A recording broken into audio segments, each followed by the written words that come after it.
So for today, mag-lesson tayo, kumbaga sculpt along. Basic sculpting lang. Sculpt along. Kung may sing along, may draw along, may sculpt along din. 3D sculpt along tayo. So ngayon, gawa tayong basic na sculpture. So, gawa tayo ngayon ng baboy. Okay? Simpleng baboy lang. Wala tayong gagawin masyadong ano. Paglaruan natin tong sphere na to. Okay? So, una, simulan natin brush. Gamit tayo ng brush, di ba?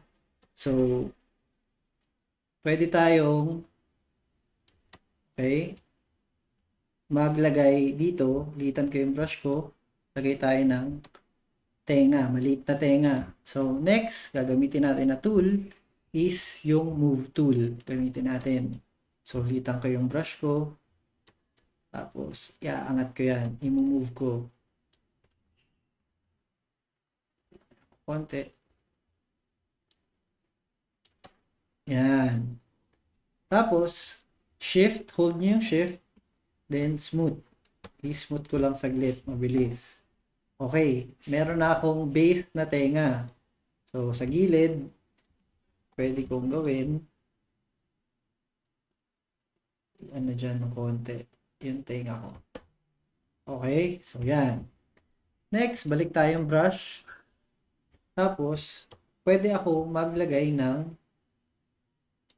dalawang mata. So, tiitan ko. Yan. Smooth. Yan. So, meron akong dalawang mata. Okay? Yan. Para may baseline lang ako. Tapos, next, pwede kong lagyan ng butas to. Pwede natin lagyan ng konting negative space or subtracted space dyan. So, hold nyo yung Alt using your brush. Then, drawing ko lang. So, then shift para kuminis ng konti. Yan. So, pwede pa kayo magdagdag. Right lang. Yan. Shift ulit. So, yan. Meron na tayong ganyan. So, next naman, maglagay tayo ng snout dito. Okay? So, pwede nyo gawin, brush ulit, di ba? Lalagyan yung ganyan. Yan. Meron na. Pwede rin naman, i-hold nyo control,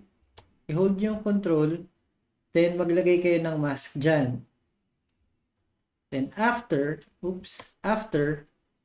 nyo yung control ulit, then click nyo sa labas ng light lang. Light lang. Yan. So, in-invert natin. Kung hindi nyo ma-press yung ganun, hold nyo yung control, hanapin nyo tong invert. Hanapin yung invert. Invert nyo lang. So, punta tayong mask. Masking. Then, invert. Invert. So, next, pwede natin gawin. Hanapin natin tong transform. Click nyo yan. Tapos, itong kulay blue, forward ko.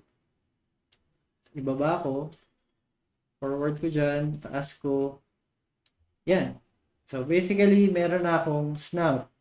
So, pwede kong balik akong brush. So, pwede kong smooth ng konti. Hold ko yung shift. O hanapin ko dito, smooth. Diba? Hanapin ko dyan, smooth. Yan. Medyo na-smoothen na siya. So, balik ako ditong mask. Tapos, i-clear ko. Yun. So, again, clear ko yung mask. So, yan. Medyo meron na akong snout. Sinishift ko para lang makinis ng konti. So, next, balik ulit ng brush. Pwede kong zoom in. Control. Then right click. Tapos, hold Alt. Then, lagyan ko ng ganyan. Then, shift. Lagyan ko ulit. Shift. So, ayan. Meron na akong basic na mukha ng baboy. So, okay. Diba? Meron na tayong piggy. So, next, pwede kong i-define pa itong mata. So, hanapin ko yung crease. Ay, hanapin ko yung, tama, yung crease. Then, liitan ko yung brush ko. Pwede kong drawingan na outer circle. Para mas ma-define yung mata. Diba? Ayan. Hold ko yung shape. Kinis ng konti. Define ulit ng mata. Oops. Define ulit ng mata. Ayan. So, hindi siya bilog na bilog doon. So, pwede kong gamitin yung move tool ulit. Gagalawin ko yung mata para umangat. So, ayan. So, ganyan. Meron na tayong buka ng baboy. Tapos, gusto ko lagyan ng paa. Diba? So, mabilis na paa lang. Gamitin natin yung masking ulit or control. Hold nyo yung control. Masking. Oops. O dyan, dito na lang siguro. Yan. Tapos, invert ulit. Tapos, pwedeng transform. Pwede nyo ibaba. Ibaba. I-forward. Taas. Forward ulit. Galawin. Oops. Pwede kong gamitin. Oops. Yan. Tapos, next, pwede kong gamitin din yung move tool para magalaw ko to. Smooth, shift.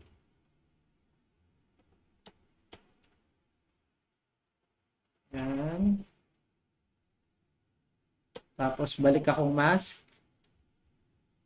I-clear ko yung mask ko. Next, paa naman sa likod. Ganun ulit. Maglagay ako ng mask. Shortcut na yung gagamitin ko. Then, invert. Kung ayaw nyo mag-transform, pwede kayong mag-move tool. So, yan. Pwedeng move tool. Pero ako, gamitin ko transform. Para lang, mas mabilis lang para sa akin. Yung pata niya. So, move tool. Konting move lang dito sa area na to.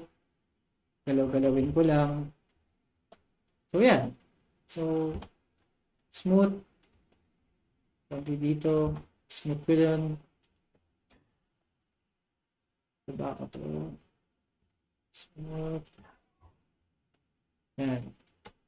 Kayo na lang maglaro. Pero sample lang ng baboy. So, bilhin ko dito. Smooth. Okay. Tapos balik ako mask. Clear. So, ayan na yung baboy ko. So, next, pwede kong gawin is oops. Pwede kong hanapin ulit yung crease ko. Lagyan ko ng crease dito. Ganun. Pwede nyo lagyan ng crease sa ilalim. Yan. Para meron siyang parang paa. Tapos, okay. Smooth. Galawin ko. Hold out, then right click para yung panning ng camera. Yan. Smooth. Okay. Tapos, lagyan ko lang ng konti. So, panning ulit. Out, then right click. So, yan. Meron na akong basic na baboy. So, pwede akong maglagay ng buntot. Sabihin natin twist. So, medyo pangit yung buntot niya, paloob. So, pwede naman, pwede kong drag. Gamitin yung drag. Tapos, dalawang buntot. So, pwede kong tanggalin yung symmetry dahil isa lang naman kailangan ko. Tapos, hanapin ko kunwari yung mirror line. Nasa gitna dapat, ayun yung gitna. So, tanggalin ko yung symmetry. Oops.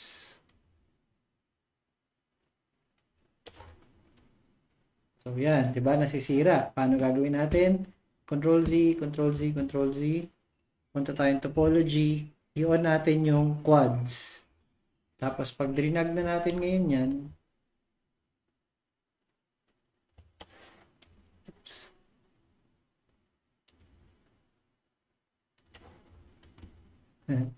Dito pala. So, drag. Smoothen. Drag. Smooth natin.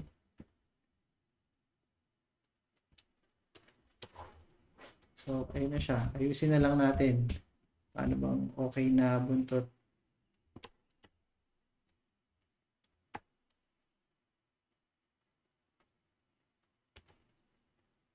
Laki ng buntot niya. So, ayusin natin. Oops. Habaan ko na lang siguro. Habaan ko.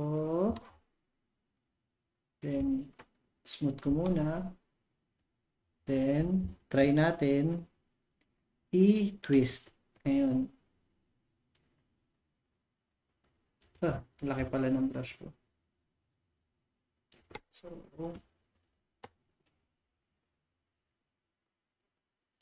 yun. So, ayun na siya. Smooth ko na lang. So, ayan. Ganyan ka-basic lang. Medyo kayo na mag-refine pero ayun. Sa 11 minutes natin, nakagawa tayo ng simpleng baboy. Diba? Oops.